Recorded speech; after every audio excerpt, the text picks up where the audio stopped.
know what I always think about? This is when I leave here, Captain.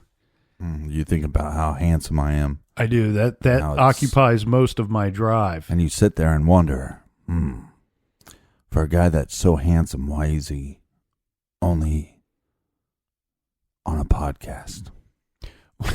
Well, actually, what I actually think about is I passed the Waffle House. There's a new Waffle House that is on my journey from my house to the garage, and I have to pass it both ways. And you and I had many conversations about that beautiful, fancy new Waffle House that they put in. Have you been there yet? I've not been over there to throw down some extra crispy hash browns. I've been there several times. Is it good? I mean, is it just Waffle House? Yeah. I've been to some bad ones, though, my friend. Been to some bad ones. I have not. But that's because I'm not a sissy. Also, if you go to one of my pet peeves is when you go to a Waffle House. It's an established restaurant. It's been around forever. They don't have a bunch of options. I know that you can get a hamburger, but don't. You should have and you should know what your order is. That's the type of place you walk in. You don't need to see a menu. And if you need to see a menu, you shouldn't be going to Waffle House in the first place. One of my pet peeves, bad food, bad service. So, like I said, I've been to a couple bad ones. Been to some really, really damn good ones, though, too. We got some updates to go through here today, Captain. This show is sponsored by Waffle House. That's right. Well, the good ones, anyway. Not the bad ones. This show is only sponsored by the good Waffle Go to House. truecrimegarage.com right now to click on a map of the good Waffle House locations. We tried them all. When we rated them by bottle caps.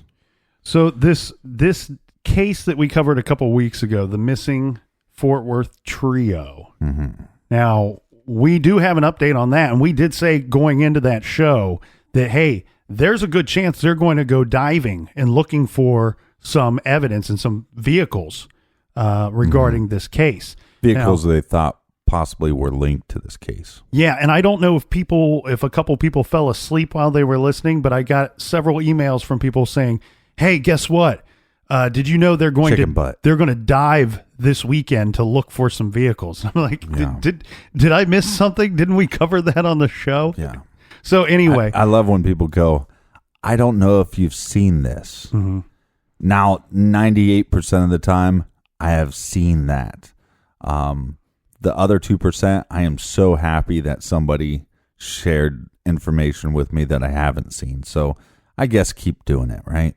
I got 10 emails this week that said, "I can't believe, Nick, that you didn't find Michael Peterson guilty." Well, I kind of did. Yeah, that was my favorite one. I saw one where this lady just went off on you, and I kept on thinking, what he said was the state didn't make a great case. They didn't make a great case, but he was still found guilty on that not such great case that they made. But if I held a gun to your head, which you did, unfortunately we did. Yes, but that was the proper whiskey, proper 12 whiskey, another sponsor of the show. So, but only the good bottles, not the bad bottles. But you did say that you would find him guilty if there was a gun to your head. Yes. And so with the Fort Worth trio, with the missing girls down in Fort Worth, they successfully did the dive. And I'm going to kind of give my off-the-record version of this whole deal, okay? Mm-hmm. So the big question is, well, if they recover anything from the lake, and I believe it's Benbrook Lake, if they recover anything from the lake, well, who is going to analyze this stuff? Who's going to test it? What are they specifically looking for? Mm-hmm. And I do have to throw out a caveat here that I am kind of guessing when I say this. And the reason why there's some question about who would analyze what's found in that lake is because the dive itself was privately funded. The local authorities, the local police said, look, this is a very expensive operation and, more importantly, very dangerous. So we can't undertake this adventure. If you can pull these vehicles from the lake, and this is what I believe is happening, is that whatever they pull from the lake, the police are willing to analyze it and test it later at their facilities, but they are not going to be actually diving into the water, sending people down there to, which is hilarious, pull these vehicles out. I know that your taxpayer money goes to our department and goes to funding, but this is too dangerous. But if you wanted to, that's well, I wonder what the liability is. I wonder if there's some kind of like legal issues with that. If they deem something to be too dangerous, I mean, they likely don't have a dive team, like or one that's has the ability to recover wreckage that's 40 feet below water. Right, but they would just be hiring a company to do it anyways. But I just like the sentiment. It's a little too dangerous for us to do it. But hey, if you want to do it. Right. No. I get your side of it. I think what's happened here is I think the police are saying we don't have anything to suggest, anything that would prove to us that what we would find down there has anything to do with any open case at all. Right. This is so where's this lead coming from? Do we know? Yeah, well, so the brother, remember we discussed Rusty, one of the missing girl's brothers. This is a lead that he generated, and I know that we talked quite a bit saying that he had thought that one of the girls was still alive and coming back to Fort Worth for Christmas time or during the holidays from year to year. I don't know that I was clear when we did the show, but Rusty has moved on from that theory. That was a theory that he was actively pursuing years ago. And I don't know when he decided against that theory, but at some point he did come around and he's looking into other theories. Now, the thought here is that somebody, and I don't know, this is rumor, so I'm not going to say any names specifically, but I will say this. The thought is that one of the persons that we named on the show, somebody that was named in this case, in this story. The captain. So he had a vehicle that was considered, quote unquote, his baby. All right. This was a 69 Javelin, maybe something like that. But it's a sports car. It would have been, I think it was purple in color.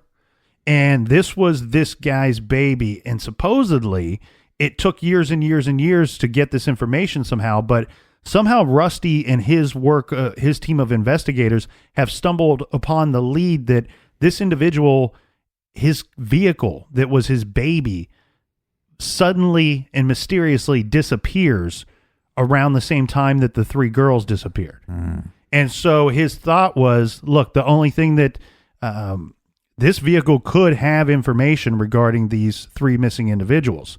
He could have placed this in Benbrook Lake. And at some point, they paid somebody to use sonar, or, the person came in and used their technology just to help out, volunteered their time and services. They used sonar to locate three vehicles that were 40 feet down at Benbrook Lake. Now, on the 22nd of September, they did actually go out there and do the dive, which was fantastic because I believe it's been canceled a couple times before due to weather and other circumstances. But they did the dive and they did recover one of the vehicles. The rumors that I'm hearing are this, Captain, is it... Did you see the picture of the vehicle? Yeah. It's a rusty bucket. It looks like it's been sitting underwater for 40 years. Yeah, it looks like a trash bucket.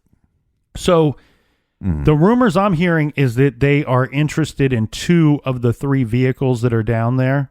I think one of the vehicles might be a pickup truck, or they're able to determine that it is not a vehicle that they're looking for. They're looking specifically for the vehicle that this individual owned. The sports car. Right.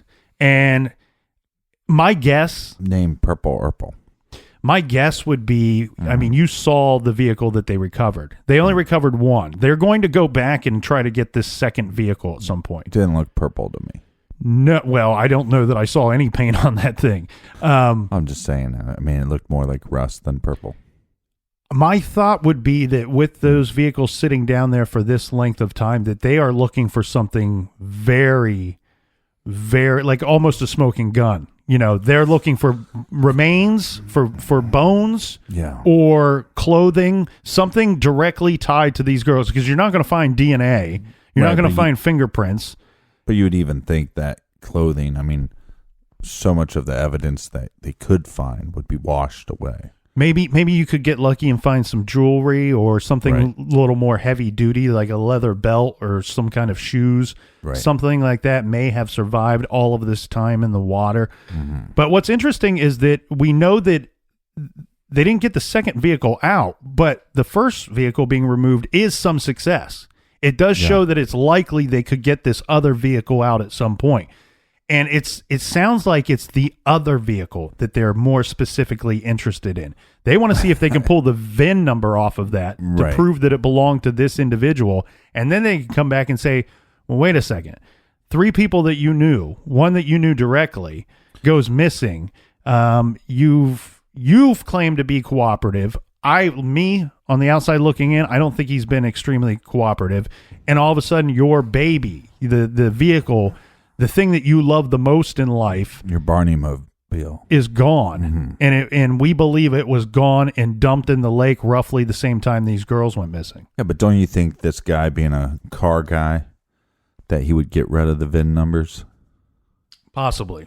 And, also if this is your baby, but you got to get rid of it, you could do some alterations as far as things that you could do to the engine, things you could do to certain parts that would kind of disguise the identity of the car. So even if you could prove, even if there's 3 bodies in the trunk, even if you can prove that there's 3 bodies in the trunk of this car, you might not necessarily be able to prove to anybody that he's connected to this car.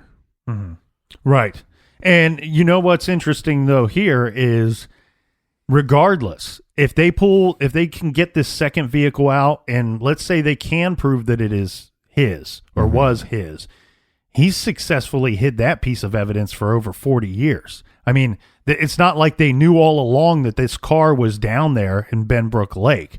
This is something that they've just come up with in recent times and have worked to try to get that thing extracted from the lake. It's fascinating to me. I mean, the effort that the brother has put into this case, because I feel me, you, probably majority of our listeners. I mean, one, I think it helps being interested in true crime, but if something that like this happened to one of your family members, how much effort you would put in as well. You know what I mean? Like, it's almost like he's of the mindset he's going to do everything he can until his time stops. Well, when I was trolling maps of the area, Captain, I wanted to see where Benbrook Lake was in relation to where the girls were last seen, where some of the suspects and victims lived. Right. I came across, and this is funny because it kind of makes me think of the song Possum Kingdom by Toadies. Well, it doesn't kind of. It absolutely does. There's Possum Kingdom Lake is between 2 of the cities that we mentioned when we covered the story. And I guess those guys, and I think there's is there a female bass player? It's not all guys in the band. I think there's a girl too. Let me look that up. But they're from Texas. And so Possum Kingdom was, of course, about that lake that I saw on the map there. Toadies. Yeah, which that's kind of a weird. The lyrics to that song almost make it sound like a guy that is keeping a woman captive, holding her somewhere. 4 dudes. It's 4 dudes. You're right. There's definitely no lady in that band. Yeah. The Toadies. Toadies. Well, I think it's just Toadies. But, Right. Yeah. But I'd always call them the Toadies. Right? You like the Toadies? Let's see. I remember like 2 of their songs, but Possum Kingdom I think was a hit, and a lot of people knew that song. It was a very cool, in the video is very cool too. Yeah. Okay, so make up your mind. Decide to walk with me around the lake tonight. Around the lake tonight, by my side, by my side. I'm not going to lie. I'll not be a gentleman, Behind the boathouse, I'll show you my dark secret. I'm not going to lie. I want you for mine, my blushing bride, my lover, be my lover, yeah. And then, yeah, I mean, this is basically a serial killer song. Don't be afraid. I didn't mean to scare you. So help me, Jesus. Right. I can promise you'll stay as beautiful with dark hair and soft skin forever. This is come to my boathouse. I'm going to show you my dark secret, which is not a nickname for his cock. He's going to show you a body. Well, he's going to kill you. I always took it as, he's going to take her captive at some point. He's trying to get her out to the middle of nowhere. Yeah, but behind the boathouse, I'll show you my dark secret. Right. What's the dark secret? Him, that he's an evil monster. Yeah. So, right. I think he's showing her a body. He could. This is the last one. This is the last girl that messed with me. That's what he's saying.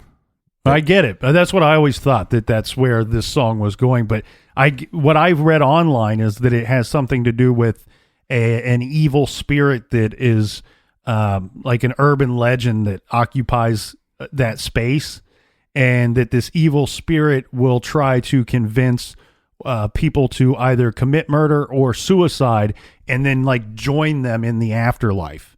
To be evil, become one, something like that. I read this a while ago. What was their other hit song? I don't know. I don't know. I don't even know if Possum Kingdom was a hit song. I would say it was in our neighborhood because it was on I remember it being on the radio quite a bit, and so for our local station, it was probably considered a hit. Well, isn't there one that's like, do you want to die? That is Possum Kingdom. Okay, but it's not in the lyrics. Why didn't they put that in the lyrics? I don't see it.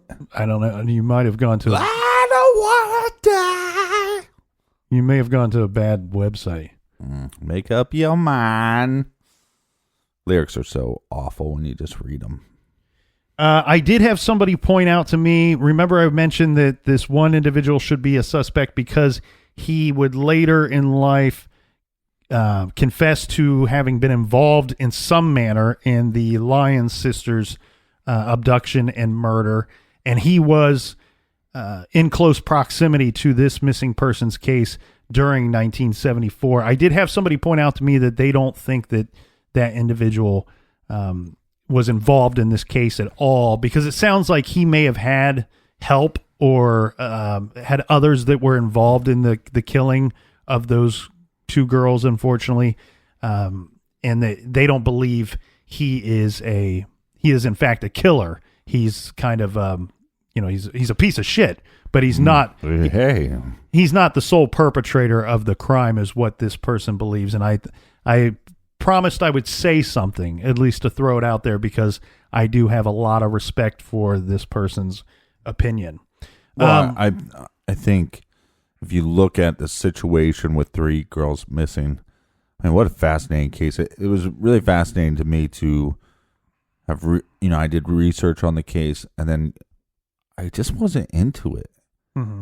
And then we started talking about it on the show, and it's like every couple minutes as we're talking about it, like the more and more like amped up I got, where I was like, this case is just fascinating. Right. And, I think sometimes it depends on when you're doing the research, but you got 3 girls, one that's not supposed to be there. So that throws a big wrinkle into everything as far as questioning things or why things happen or why things went down. Then you have so many eyewitnesses, and a lot of the eyewitnesses, there's more than one person that they think possibly could be the perpetrator in those scenarios. And you think 3 girls, especially the older 2 girls, one individual to take control of that situation would be very difficult.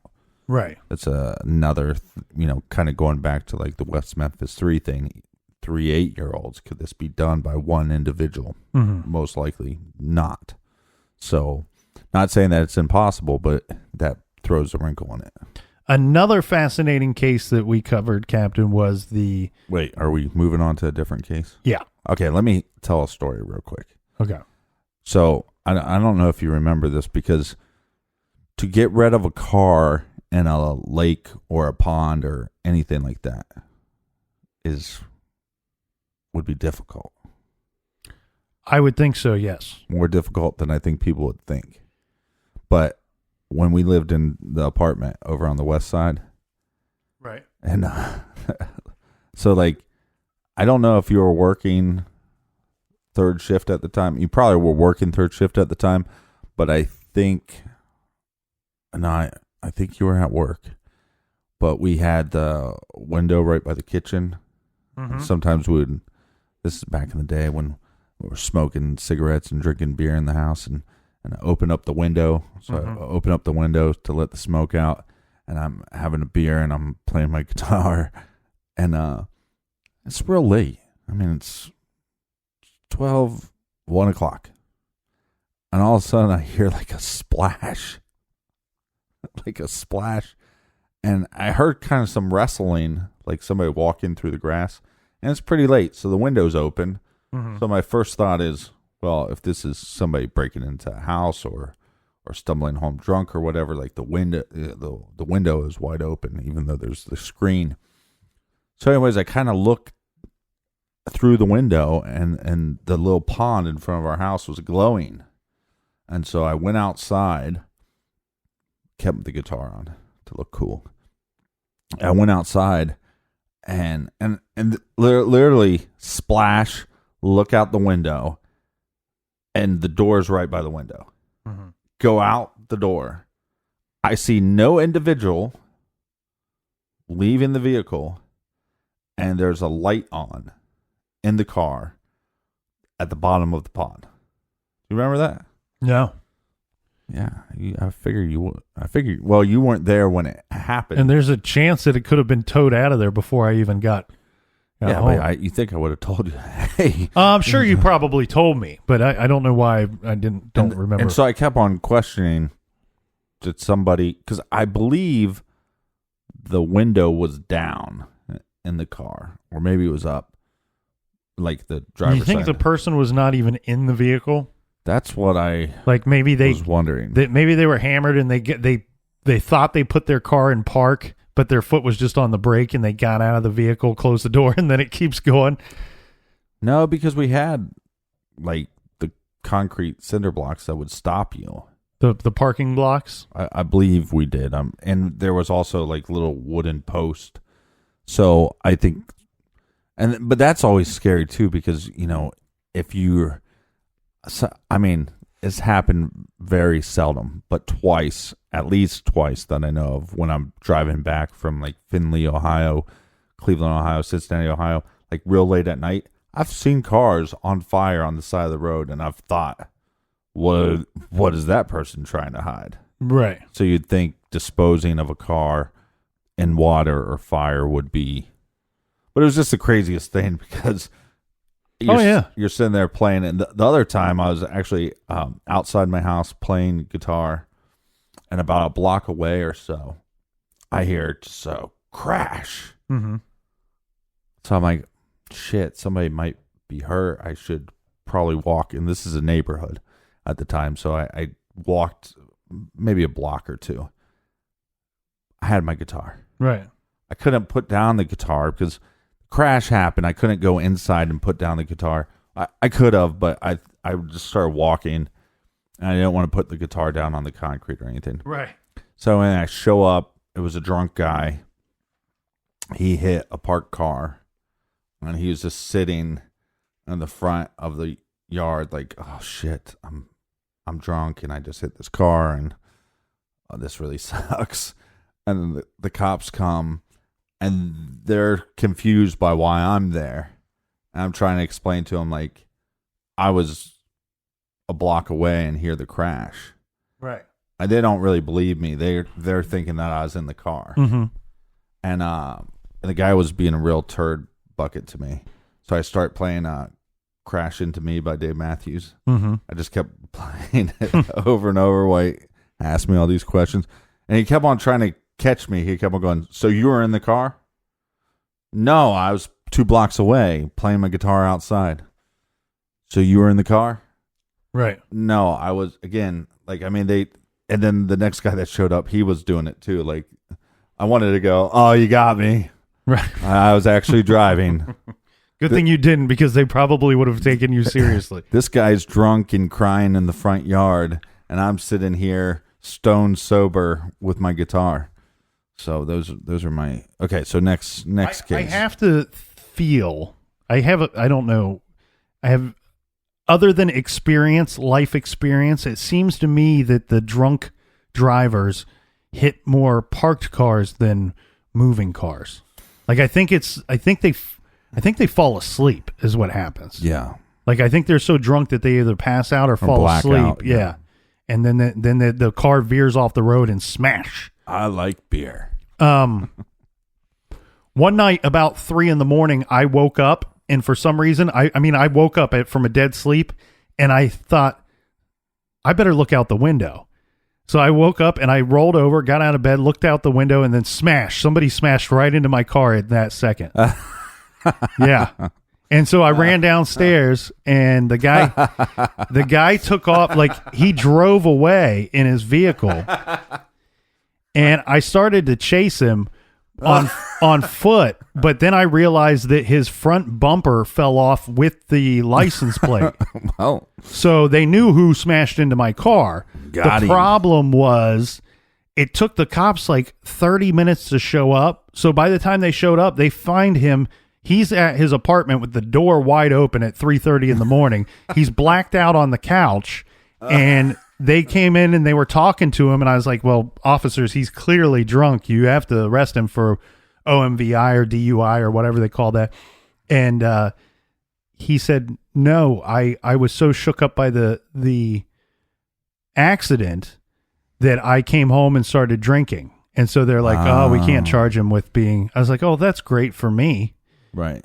Well, they could charge him with the accident still. Right. They did do that, and he did own up, and he paid me back for the vehicle. But so another interesting case that we covered, Captain, was the real estate serial killer, Todd Kohlhepp. Kohlhepp. He, as we know, that case was interesting, and something that we said on our show, which came to fruition, was this is an update from the 17th of September, that a man named Dustin Lawson was sentenced to 87 months in federal prison during a hearing that week. The investigators said that 29 of the 32 guns that they found at Kohlhepp's apartment were provided to him by Lawson. Now, if you think back to that case and the story of the way that went down, Todd Kohlhepp was he was unable to legally own a firearm.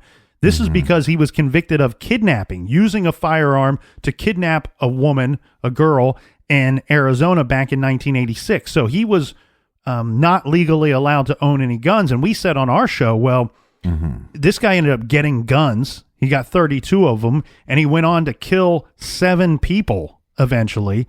And we said on our show, man, they better charge this dude that sold him the guns. Well, he was the one responsible for super bikes. Yeah. And and not to get into gun control laws too much, but it's like this is how it should work, though.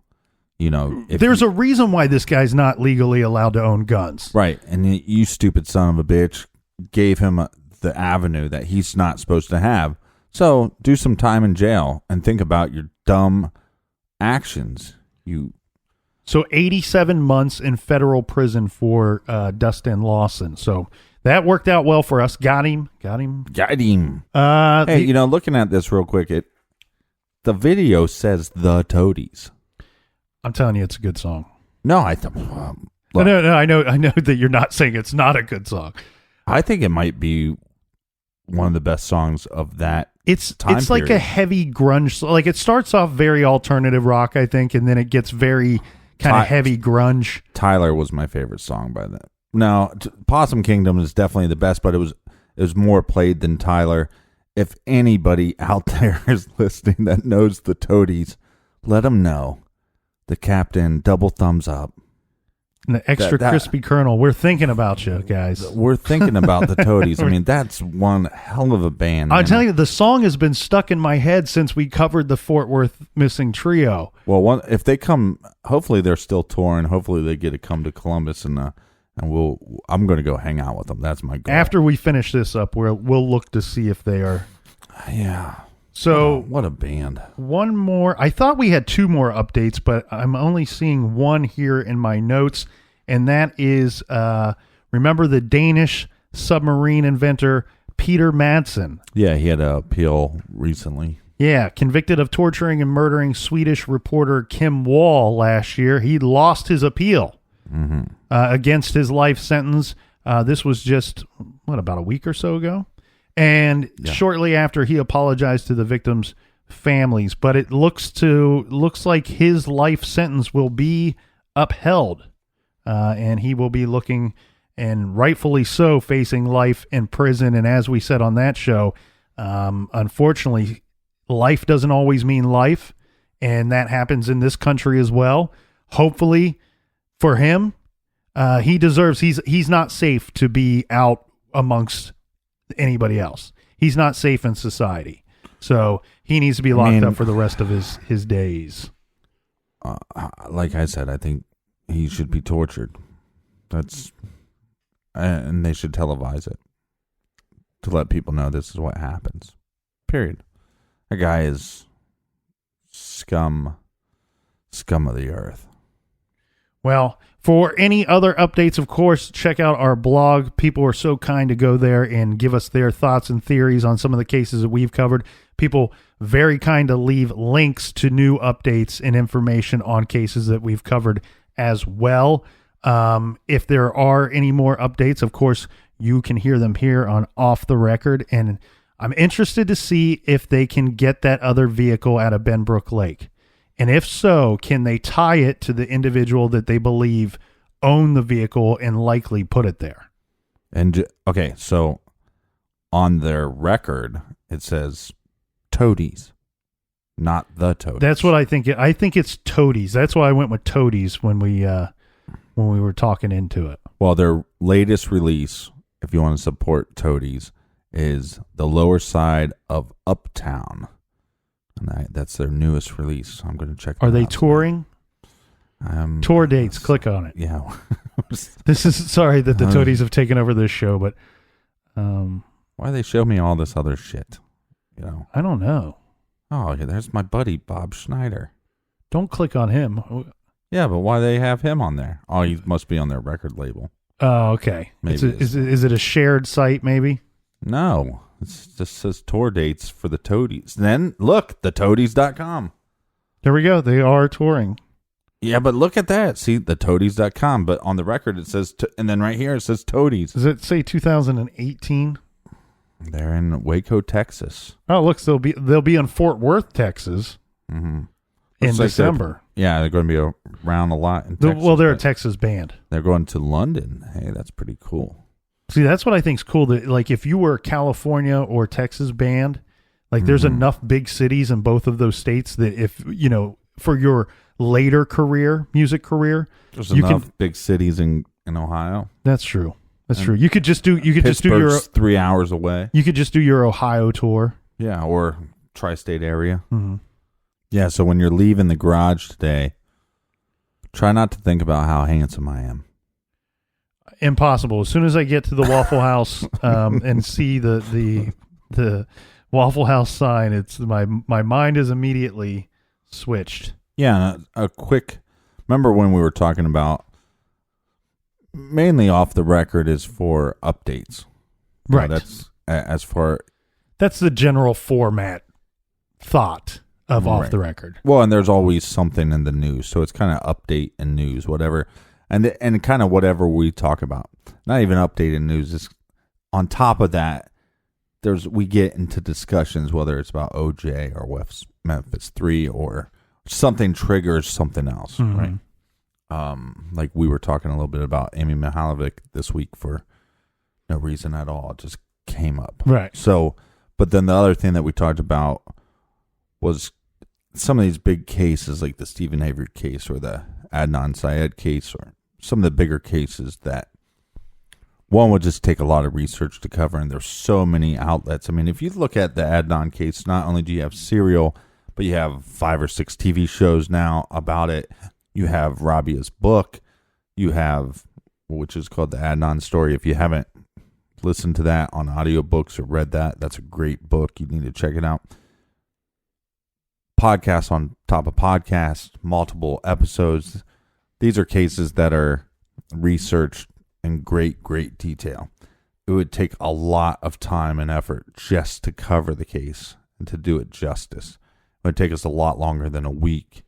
Which doesn't mean we wouldn't cover it at some point. Right. And I'm just saying the cases that you mentioned specifically. It doesn't mean that we won't cover it. But an idea that we kind of stumbled upon through conversation on this show was that maybe, we have people that email us and they're like, hey, there's this one little aspect or there's this one little piece of this case, of this story, and I would love to hear your take on it. So we mentioned that, and we did receive some good feedback stating, hey, that's a good idea. So I think... Yeah, but the worst is when they go, hey, I really like that. You should cover the JonBenet Ramsey case. And I go, wait, you really like the idea that we're going to just talk about one part of the case? Right. But then you tell me to cover the JonBenet Ramsey case, but you don't tell me what part you want us to discuss. Right. So what would be helpful... Tell me the case, and then tell me the detail that you'd like to discuss. It's just like before we covered the Michael Peterson case. Everybody wanted to know our thoughts on the owl theory. Right. So... Well, there were some people that said, I can't believe you covered the owl theory. But you and I said, hey, look, if you don't, you're missing a big chunk of something that's interesting. So, like if it were for JonBenet Ramsey, it would be, is the pineapple significant? Is her being in beauty pageants at a young age have anything to do with what ended up happening? Different. That's kind of what we're looking for. Don't hand us the whole pie. Just give us the best piece, right? Yeah, or give us a little piece of the pineapple. There you go.